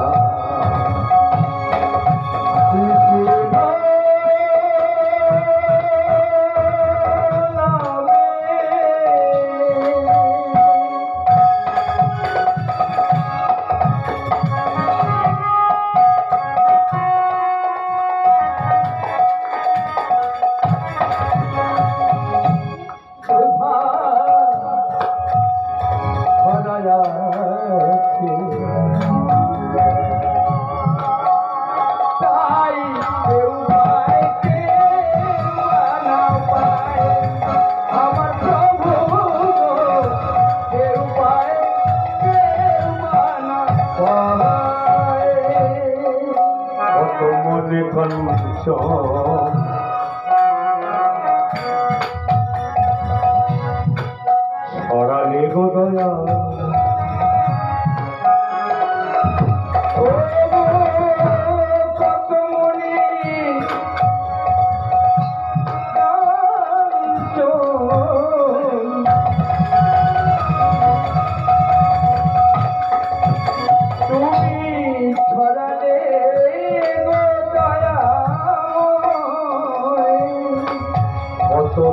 কাঞ্চন ছড়ালে গো কত মনি কাঞ্চন ছড়ালে আমাদের মায়ার সাথে ভুলে গেছি তোমার নাম।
আজকের বৃন্দাবনে নিকুঞ্জ মন্দিরের দায়িত্ব নিলেন শ্রী গোস্বামী, সঙ্গে হিন্দুদের পক্ষে হলেন দাক্ষিণাত্যের রামানুজ গোসাই, আর মুসলমান কন্যা শাহজাদি থেকে হলো হিন্দু শাস্ত্র মতে মা অচলা দেবী। বৃন্দাবনের মধ্যে পড়ে গেল হুল। সকল ভক্তবাসী বৃন্দাবনে করছে কিনা কৃষ্ণের গান? আমি প্রথমে বলেছিলাম সর্বশ্রেষ্ঠ শক্তিমান, সরৈশ্বর্য শক্তিমান সেই হইল ভগবান। হিন্দুদের জন্য, কলির মানুষদের জন্য পূজা নয়, ধর্ম নয়, অর্চনা নয় এবং ধ্যান নয়, কিন্তু ভগবানকে আমরা যে পাবো তার একটা সহজ পদ্ধতি আমাদের বানিয়ে দিয়েছে। যে পদ্ধতিটার নাম হলো হরে কৃষ্ণ মহামন্ত্র হরি নাম। তাই চলুন সবাই আমার সঙ্গে একসঙ্গে হরি নাম কৃষ্ণ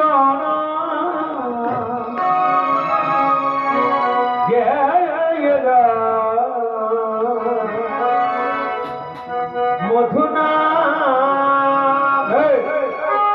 আগে আপনাদের একসঙ্গে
নামে বলো মুখে শান্তি পাবে, তোরা নামে বলো মুখে শান্তি পাবে, বলো নিতাই গৌরা। সবাই দিচ্ছে না, সবাই এই কয়জন দিচ্ছে একসঙ্গে এক দুই তিন চার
সবাই মিলে বলুন তো রাধা রানী কি, রাধা রানী কি।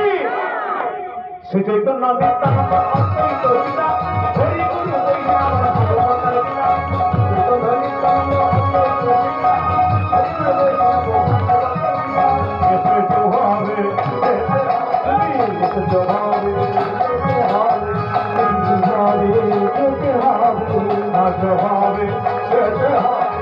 যেতে হবে যেতে হবে নাই করো মন তারি হবে করো মন শান্তি পাবে নিতাই গৌরাধে আমার সঙ্গে বলুন হরে কৃষ্ণ হরে রাম হরে কৃষ্ণ হরে রাম কৃষ্ণ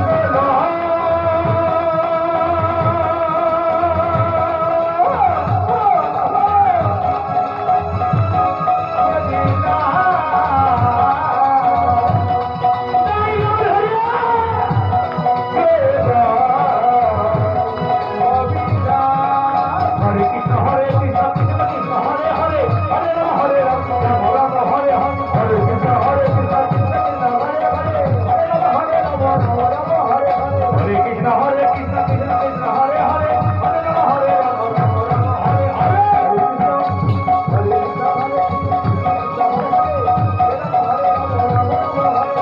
এসেছো ভাবে যেতে হবে এসেছো ভাবে তোমার যেতে হবে এসেছো ভাবে যেতে হবে এসেছো ভাবে তোমার চলে যেতে হবে নাম করো নাম করো মন শান্তি পাবে বলো নিতাই গৌরাধে শ্যাম হরে কৃষ্ণ হরে কৃষ্ণ হরে রাম কৃষ্ণ রাম হরে রাম হরে রাম হরে রাম কৃষ্ণ রাম জয় জয় হরি রাম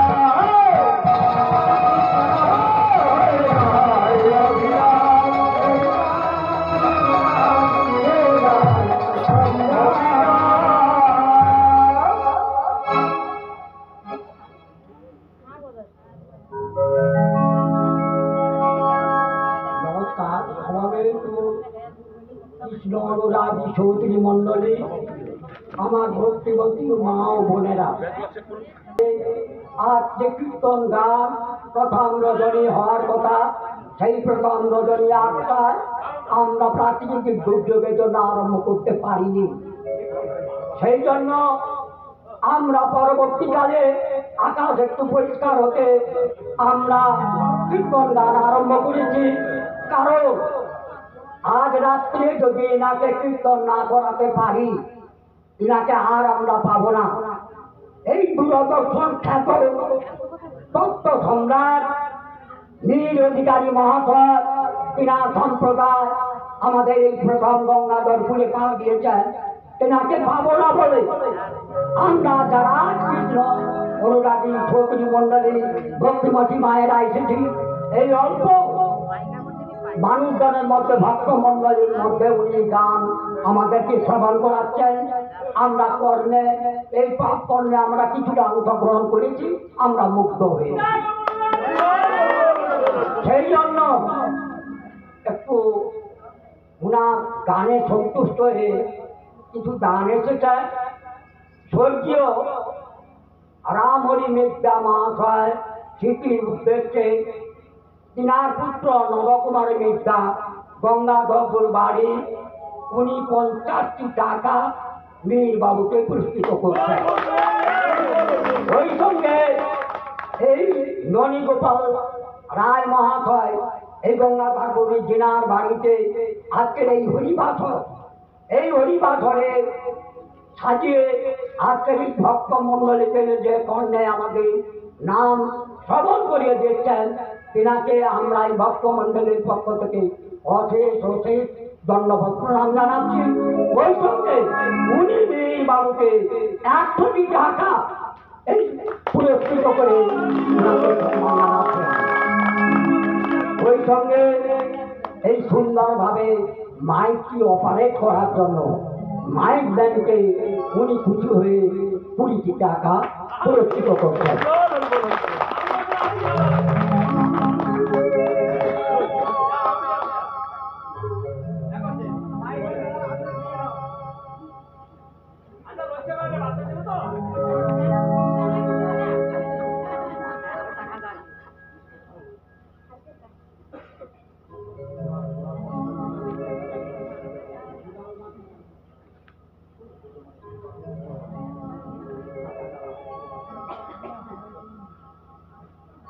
কুনাল মাইতি বাড়ি কুণাল মাঝি বাড়ি গঙ্গাধরপুর, তার পিতা সিটি উঠতেছে 20 টাকা ধান করছেন। পাথরকুটি থানা বাড়ি হরিপদ মাঝি মহাশয়, মাইকি মহাশয় 100 টাকা নির্বাহকে পুরস্কৃত করছেন। তবে সর্বোপরি ক্ষমা চেয়ে নিচ্ছি, প্রায় যে সেকেন্ড দেওয়া হচ্ছে, এরপরে যারা দেবেন গানের শেষে দেবেন, এই অর্থভঙ্গ করে এটা দেওয়া অমার্জনীয় অপরাধ হচ্ছে। প্রত্যেক ধর্মী মন্ডলের কাছে, ভক্ত মন্ডলের কাছে আমি ক্ষমা চেয়ে নিচ্ছি, কারণ দান এটাও একটা আশীর্বাদ, এটাও দেওয়া প্রয়োজন হাতে করে, সেই জন্য দিচ্ছি। আমি সবার কাছ থেকে ক্ষমা চেয়ে দিচ্ছি। নমস্কার।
সকল ভক্তবৃন্দকে সঙ্গে নিয়ে নিকুঞ্জ মন্দির পরিদর্শন করার পরে মায়ের একটা ছোট্ট কথা শুনে রাখুন, আপনাদের কাজে লাগবে।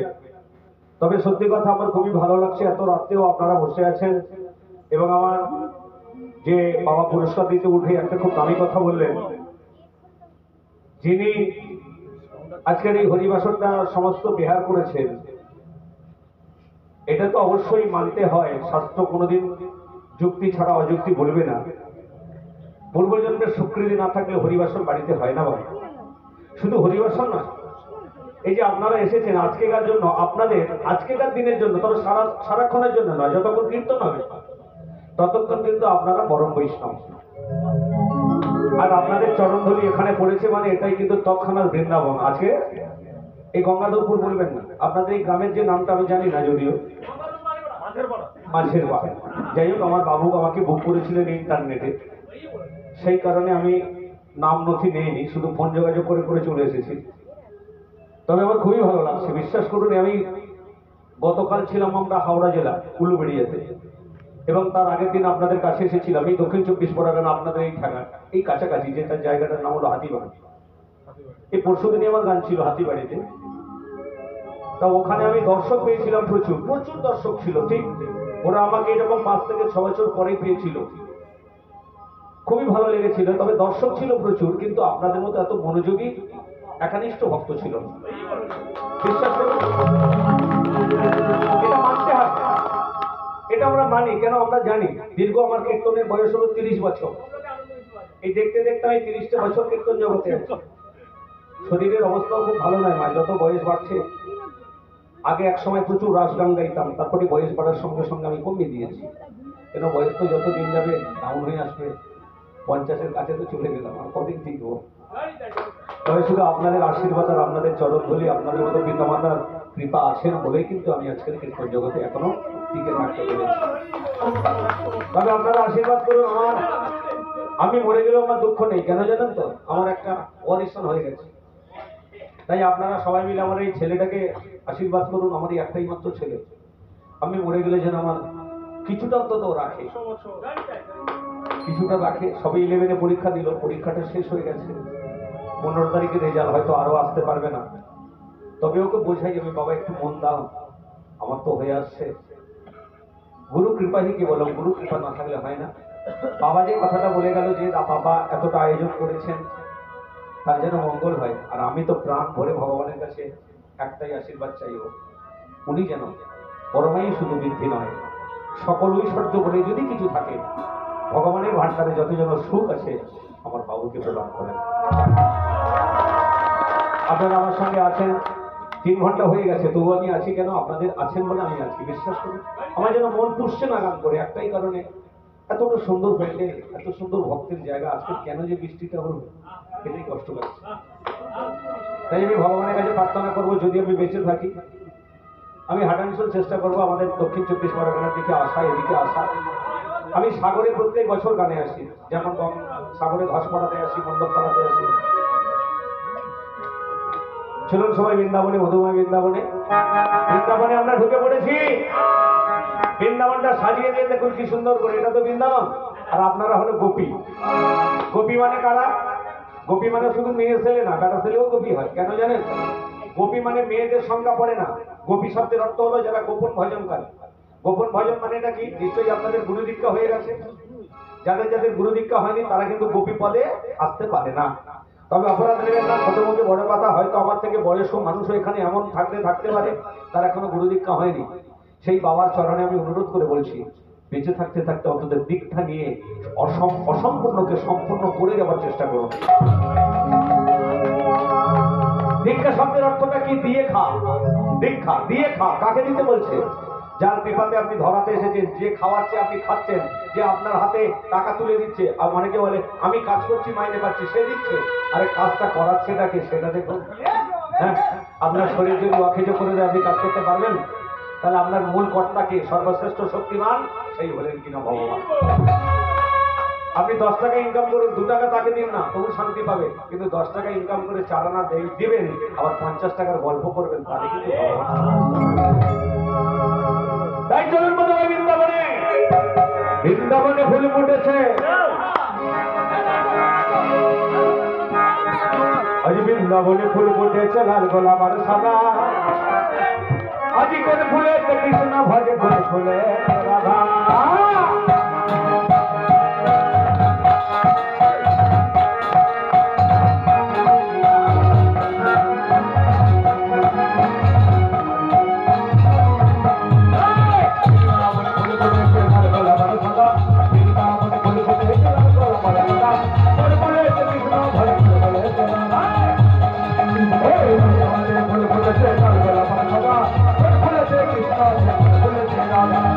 Krishna,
চলো সবাই বৃন্দাবন দর্শন তো হয়ে গেল, এবার রাধারানীর যুগল হরিত বুক আমরা দর্শন করব। তাই বললেন কি, হরি নামে একেবারে বলো না, কৃষ্ণ নামে একেবারে বলো না, এই হরি নাম জপয় বিরাম, এই হরি নাম জপয় বিরাম, এই হোক জীবনের সাধনা। হরি নামে একেবারে বলো না, কৃষ্ণ নামে একেবারে বলো না, এই হরি নাম জীবনের সফল, তবে করো মোর সাধনা। হরি নামে একেবারে বলো না, কৃষ্ণ নামে একেবারে বলো না, এই হরি নাম জপয় বিরাম, এই হোক জীবনের সাধনা।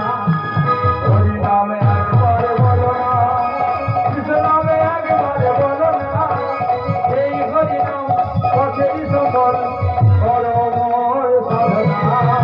পৃথিবীতে সব কিছু রইবে, একদিন তুমি চলে যাবে, পৃথিবীতে সব কিছু রইবে, তুমি তো একদিন চলে যাবে, পৃথিবীতে সব কিছু রইবে, একদিন তুমি চলে যাবে, পৃথিবীতে সব কিছু রইবে, তুমি তো একদিন চলে যাবে। গয়না করি গয়না নারী, টাকা করি গয়না নারী, টাকা করি গয়না নারী, সব কিছু যাবে যাবে না। হরি নামে একেবারে বলো না, কৃষ্ণ নামে একেবারে বলো না, এই হরি নাম পথেই সফল, করো মোর মোর সাধনা। হরি নামে একেবারে বলো না, কৃষ্ণ নামে একেবারে বলো না, এই হরি নাম জপয় বিরাম, এই হোক জীবনের সাধনা। হরি নামে একেবারে বলো না, কৃষ্ণ নামে একেবারে বলো না, এই হরি নাম পথেই সফল, করো মোর সাধনা। হরি বলো ভাই, হরি ছাড়া কোনো গতি না। হরি বলো ভাই, হরি ছাড়া কোনো গতি নাই। হরি বলো ভাই, হরি ছাড়া কোনো গতি নাই। হরি বলো ভাই, হরি ছাড়া কোনো গতি নাই। গয়না গাড়ি সুন্দর নারী, গয়না গাড়ি সুন্দর নারী, গয়না গাড়ি সুন্দর নারী, গয়না গাড়ি সুন্দর নারী, কিছু তো সাথে যাবে না। হরি নাম একবারে বলো না, কৃষ্ণ নামে একেবারে বলো না, এই হরি নাম জপয় বিরাম, এই হোক জীবনের সাধনা। হরি নাম একবারে বলো না, কৃষ্ণ নামে একেবারে বলো না, এই হরি নাম জপয় বিরাম, এই হোক জীবনের সাধনা। হরি নামে একেবারে বলো না, কৃষ্ণ নামে একেবারে বলো না, এই হরি নাম জপয় বিরাম, এই হরি নাম জপয় বিরাম, জীবনের জীবনের সাধনা। এই হোক এই হোক এই হোক। তাই বৃন্দাবনে যুগল রূপ দর্শন করলেন, রাধা কৃষ্ণর যুগল ভুবন মালার রূপ। আপনাদের চরণ থেকে বিদায় নেবার আগে রাধা কৃষ্ণের যুগল হরিত। আচ্ছা, আজকের হরিলুটের কোনো ব্যাপার নেই তো?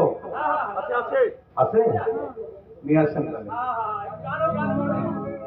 আজকের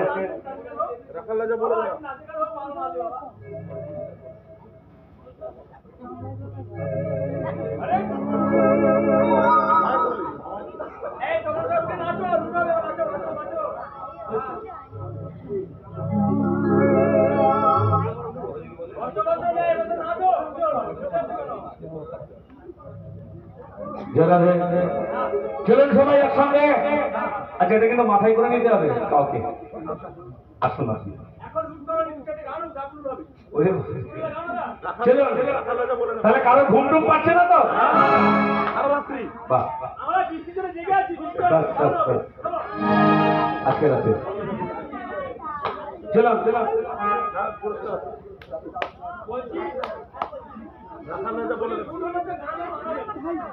সমবেত কৃষ্ণ অনুরাগী সতীশ মন্ডলী, আমার ভক্তিপতি মা ও বোনেরা, গান শেষের পথে, তবে এরপরে গান হবে, হরিমুড হবে।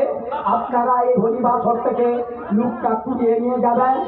তার আগে একটি কথা আপনাদেরকে জানাচ্ছি, আজকের দিনে আমার এই নীলবাবু অধিকারী মহাশয়ের ওনার যে সম্প্রদায়, ওনার যে 7জন সম্প্রদায় রয়েছে ওনার সঙ্গে, ওনাদের জন্য একটা প্রাইজ আসছে। আমাদের গঙ্গাধরপুর বাড়ি মণিগোপাল রায় মহাশয়ের বাড়ি থেকে 70টি টাকা, প্রত্যেকে 10 টাকা করে ইনাদের এই সম্প্রদায়কে তিনি পুরস্কৃত করছেন।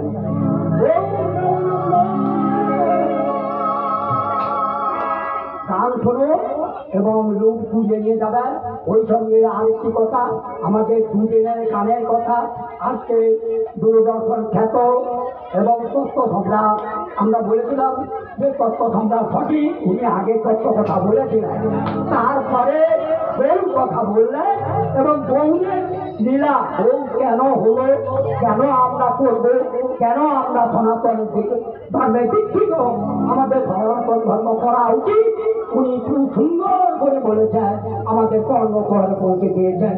ওনাদের ধন্যবাদ অসংখ্য অসংখ্য। আমি বড় হয়ে ওনার কাছে প্রণাম, আমি শতকোটি প্রণাম জানাচ্ছি ওনার চরণে। ওই সঙ্গে আরেকটি কথা, আবার আমাদের এখানে আগামীকাল ঠিক রাত্রি 8 ঘটিকায়, আকাশ পরিষ্কার থাকলে ঠিক রাত্রি 8 ঘটিকায় এই হরিবাসর মঞ্চে গান করবেন কলিকাতা বিখ্যাত শিল্পী ঝুমা দাস মাইক। ঠিক রাত্রি 8 ঘটিকায় আপনারা কীর্তন গান শুনবেন।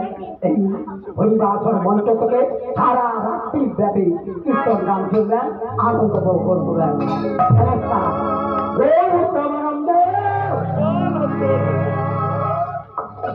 চলো আজকের রাতে ঘুমের ছুটি, চোখের পাতা খুলে রাখবো, কৃষ্ণ নামে হরি নামে সবাই মিলে আছি।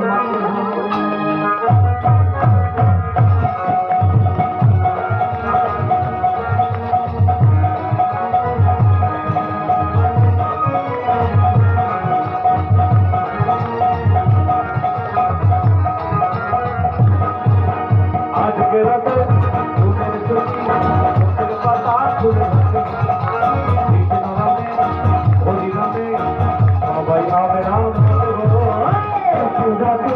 ঘুমের ছুটি, চোখের পাতা খুলে রাখবো, নামে সবাই মিলে সবাই রাধা রাধবো। ও চাঁদ জেগে থাকো, তারা জেগে থাকো, ও চাঁদ জেগে থাকো, তারা জেগে থাকো, ও চাঁদ জেগে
কৃষ্ণ বলে বাবু ছেলে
কৃষ্ণ বলে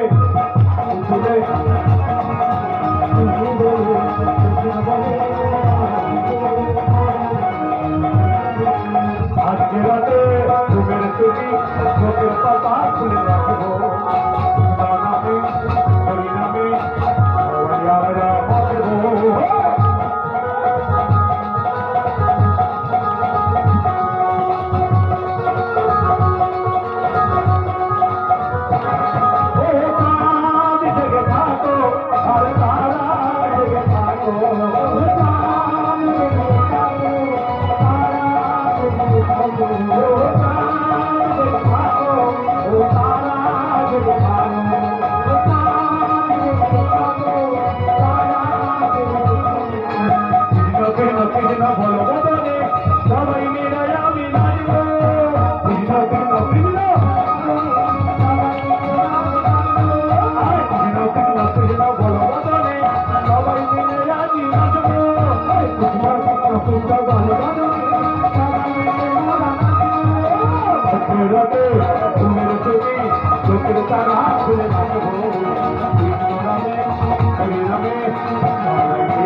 আসুন চলে আসুন মাথা সাথে নিতে হবে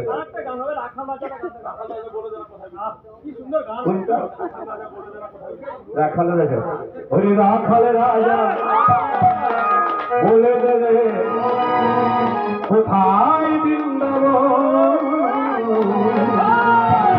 আমি কুন্দ রাধা কুন্দ গোবর্ধন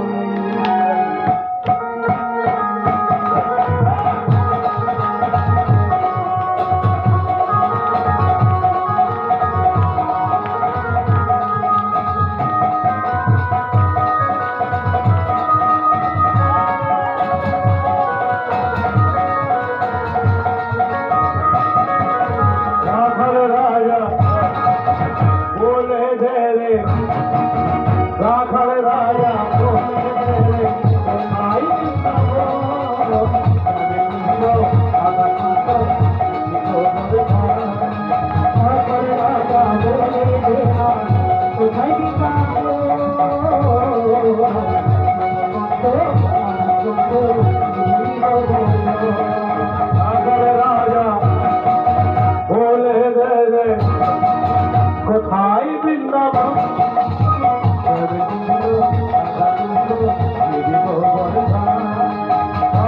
রাজা বলে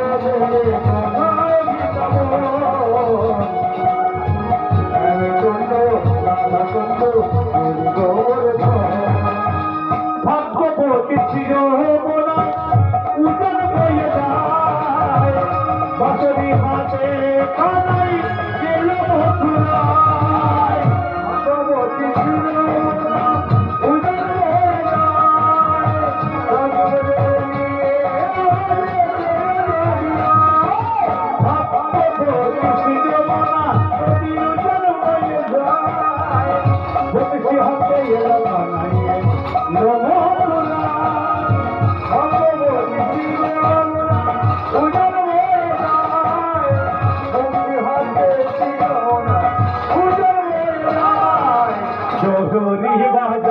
साला बंसुरी बजा बोले कागन बंसुरी बजा तेरा करे राजा बोले दे खाए बिका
চলুন সবাই এতক্ষণ যার উদ্দেশ্য করে হরিনাম কীর্তন হরিবাসন তৈরি হয়েছে গৌরাঙ্গ মহাপ্রভুর জন্য সেই গৌরাঙ্গ মহাপ্রভুর চরণে আমরা ধূপের ব্যবস্থা করি।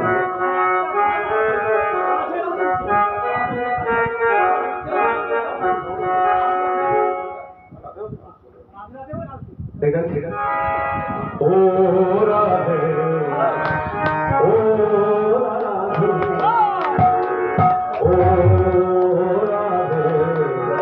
ও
চলো ওরে আয় গো তোরা আয় প্রাণের দয়ালে পাইল তুমি আয় গো তোরা আয় প্রাণের দয়ালে পাইল তুমি আয় গো তোরা আয় ও সে আমল ধন করে সে রতনে ধুলাই করা গরিয়া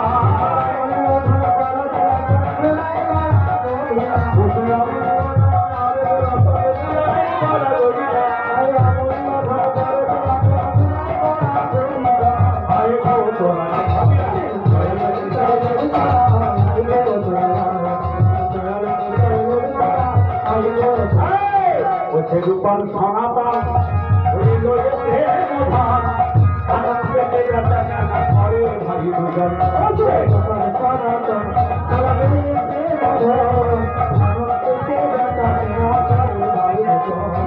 রূপন সনাতন হইল যে প্রধান আনন্দ পেতে রচনা করে ভাই দুজন রূপন সনাতন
da.